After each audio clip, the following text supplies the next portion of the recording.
Good day, good night, and welcome to Off the Woodworkx special show for today, March 31st, 2020. Joining me on the line right now, number 16 of the Montreal Impact, defender Joel Waterman. Joel, thank you for joining us on this beautiful Tuesday. Absolutely. Thank you for having me. Now, Joel, of course, the season is on a halt right now, and everyone is wondering what their favorite players are doing to not only keep fitness, but also to keep sanity. How's the last couple of weeks been for you? Yeah, I think keeping our sanity is the most important thing right now. I think the last couple of weeks have been difficult. Lots of living room workouts, the odd jog outside and fitness and stuff like that. Stationary bike, just stuff to try and stay sharp and stay fit during this kind of weird and uncertain time for everybody. So I know that the guys are working hard, and we're just trying to stay ready for when the season does begin. Now, of course, it changes a lot, and early on this season, you had a chance to already be able to start a few games, and of course now it all changes with this extended period of time off, and like you mentioned, finding your own ways to keep fitness. What is your go-to new routine now to keep a certain level of fitness, hopefully the highest level you can? I think for me, it's just doing some kind of cardio and then weights every single day. So we have some kettlebells here given to us by the club, which is really nice to have. So we can do tons of different exercises with those. Some body, fitness, body weight, or push-up, body weight stuff, things of that sort. And then obviously trying to get outside to get some fresh air and, obviously keep our safe distance from others, but to also get some good cardio in too. So just trying to get a full workout as best as we can with the supplies and resources that we do have. And I know it's been good so far.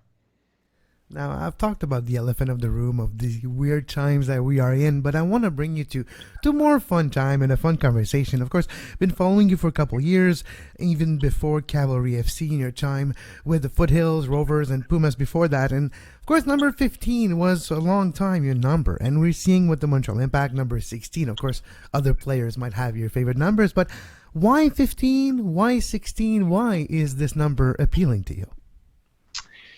15. 16 has always been my favorite number ever since I was a young kid playing. My dad actually wore number 16 while he was playing, so it's always been, kind of our favorite number and something we've kind of shared during my career. And 15 is also a good number. I got given that number at Cavalry too, so I kind of made it my own. And but 16's always been my number actually. So I'm grateful and blessed that I actually got my favorite number with Montreal, and just to see those jerseys out there and to be able to wear that number with my name on the back of it, it's truly special. What does it mean, a number? Does it truly change something? Is it a familiarity that you have seeing Waterman 16? I'm just using as an example. Maybe it could be different for other players. For you, is it something that you can take with you? Is it part of, I guess, your playing identity in a way? Yeah, I would say so. I think if you ask any player, they have numbers that they love or numbers that they whenever you kind of see that name or whatever, you kind of recognize a number that goes along with it. And for me, that's 16. My Twitter handle is @16 Waterman since the day I got it. So it's just always something that it's been part of me, I guess you could say, and just seeing it on a jersey and kind of bolstered around Montreal, and it's always, I've stuff with 16 on it at home, and it's just a recognizable number for others to kind of follow, and for me to kind of see my name with that number. It just kind of makes sense. Speaking of Montreal, the fans have accepted you with arms wide open, with your level of hard work rate already in the last 3 games and a half of this season and Champions League so far. But as a new player coming into this organization, this storied organization that's starting in 1993, when you came in, can you go through with us maybe how the process of joining a new team, a different team, a storied team, how did this whole first day in Montreal happen? Yeah, obviously, I think you stated it perfectly. From the very first day, from the get-go, they opened me with open arms, the players, staff. Anybody that I came in contact with was, super nice and welcomed me. And to be honest, the transition in that part was easy. It was getting to know the guys and the staff and everybody who's a part of the organization made it super easy. So yeah, super grateful for the opportunity that they gave me. And then also I knew coming in that it was a storied organization, and I just wanted to add to it and be a part of it. And obviously with the suspension of the league, it's hard right now because we are in good form and we are playing well, and the fans were all into it, and we were connected with our fans, and that's what I love. I love using my platform to connect with the wide audience and to connect with the people that love watching us. So, but yeah, like you said, it was open arms from day one, and that first day they made it super comfortable for me to kind of just come in and play my game and play football. I know the first time that I stepped foot in the Montreal training center, I was impressed. I was surprised by the level, and I can only imagine being a player, walking into this facility and seeing all the toys that are available to me. How was your first tour of Montreal Training Center? Yeah, it was fine. It was nothing like I've seen so far in my career. I love how the Montreal emblem is, bolted to every window, and even the taps, I think, have Montreal Impact symbols on them. So just to see that, and just to see, it's a temple for us to go and just to do our work and to, work out and have lunch together, and, massages and all the things of that sort. But, once we're all there, we know what we're doing and what's up, and we just want to, represent the logo and the fans and the city as best as we can. So obviously walking that first day, it was, all new and uncharted territory, but, I kind of got used to it after a couple of days and kind of made it my own. Growing up in Langley, British Columbia, of course, British Columbia is a hotbed of soccer in this country, especially the Langley region. Over the years, there's been great players, families of players from Martin Ash to others from the same region. For you, Joel, what was your moment, if you can pinpoint one moment in particular, where you can say you found soccer, or maybe soccer found you, or maybe the day where the passion for the beautiful game was born?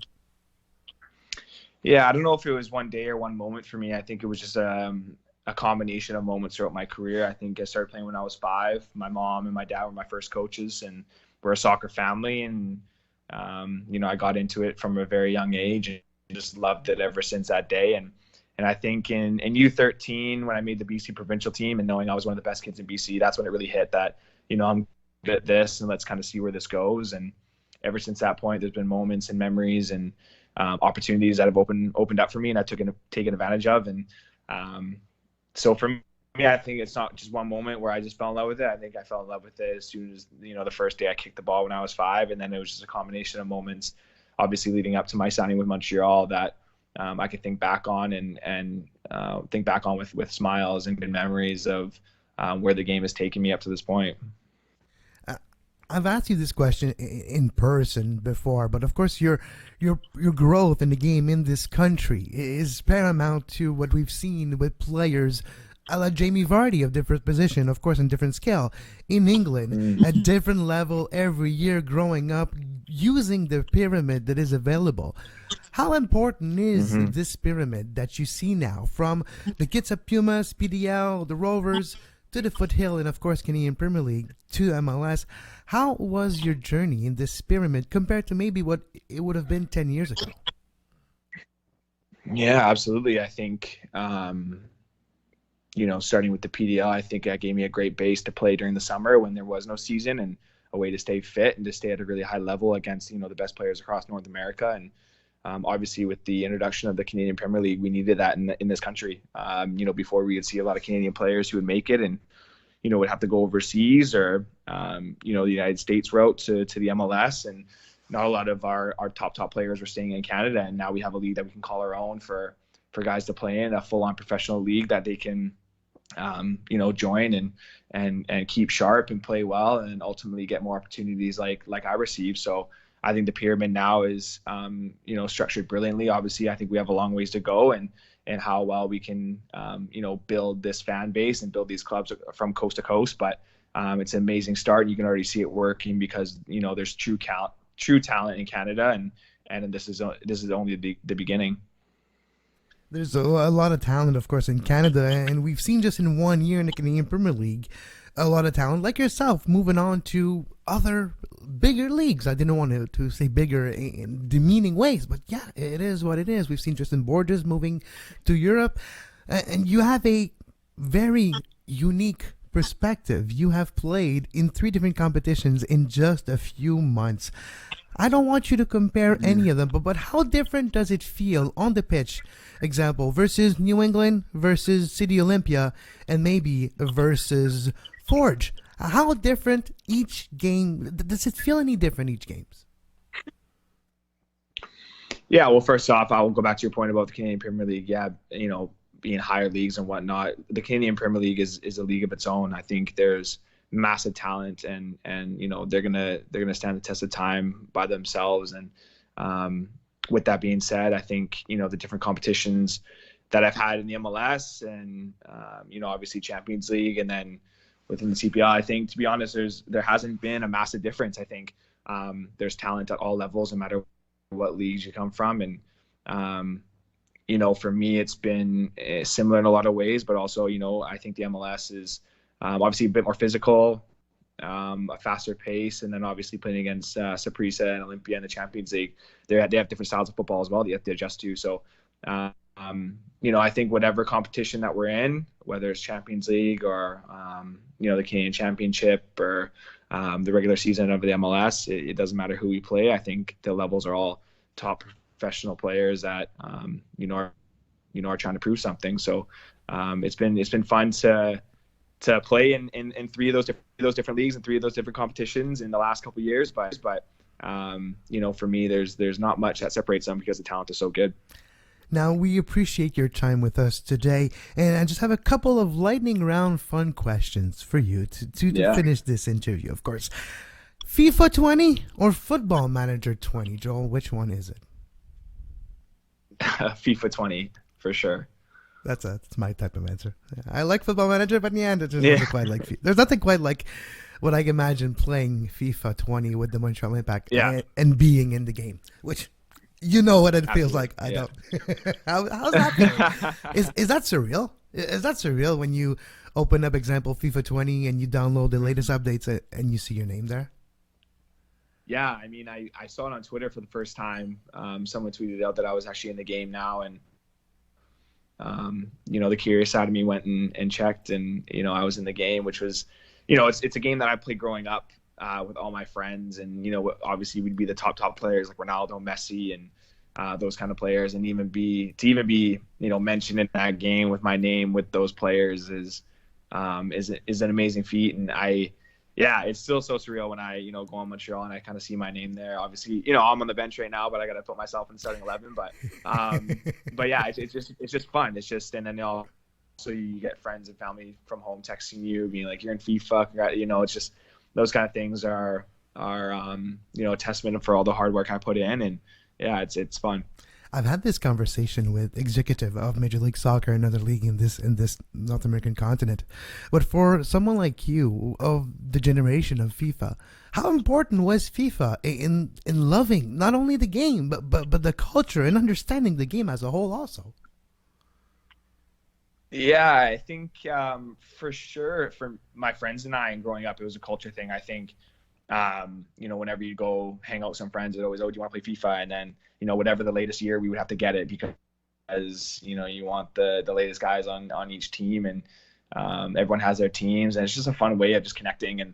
And obviously, a lot of times friendships sometimes would end because we would lose and somebody would, be a sore loser and things of that sort. But those are all fun times, and I'll always cherish those and cherish those memories for the rest of my life. Your favorite pre-game meal? Some type of carb, probably pasta. I love penne pasta, and then some type of protein, so probably chicken, and then some fruit, just to get some energy in there too. And post-game meal? Post-game meal, probably almost around the same thing. Probably some type of carbohydrate, a little bit of protein, and then sometimes I like to have a glass of wine too. Ooh, Well, it's actually good for recovery. A little bit of alcohol is good for recovery. When you're looking at this time period, of course, with television entertainment being an essential service to keep us mental healthy in this period, what is your favorite movie? Not necessarily of all time, but right now, a movie that you would highly recommend to our listeners. Oh, favorite movie. I heard the Tiger King show is buzzing right now. I haven't checked it out myself. Oh, but, you got it. You got to, Joel. I saw a little trailer, and it looks a little bit too gory and disgusting for me. So those aren't really my type of movies. I'm more the comedy romance guy. I think the action. So any action thrillers I would probably go for. I might start the Harry Potter series over again, so I might start doing that. I like the Harry Potters, but yeah, any kind of movie that you like and that you can connect to, I would go with that. I would watch Tiger King. It's not what you expect. There's a lot of twists. It's quite interesting. I've actually went to bed really early this morning, binge watching it last night, Joel. Anyway, it is a recommendation if I had to give you one. Thank you for your time today, Joel. We wish you all the best. We hope that this second off season doesn't last too long. I appreciate it. Thanks for having me, guys. And we'll be right back after this short break.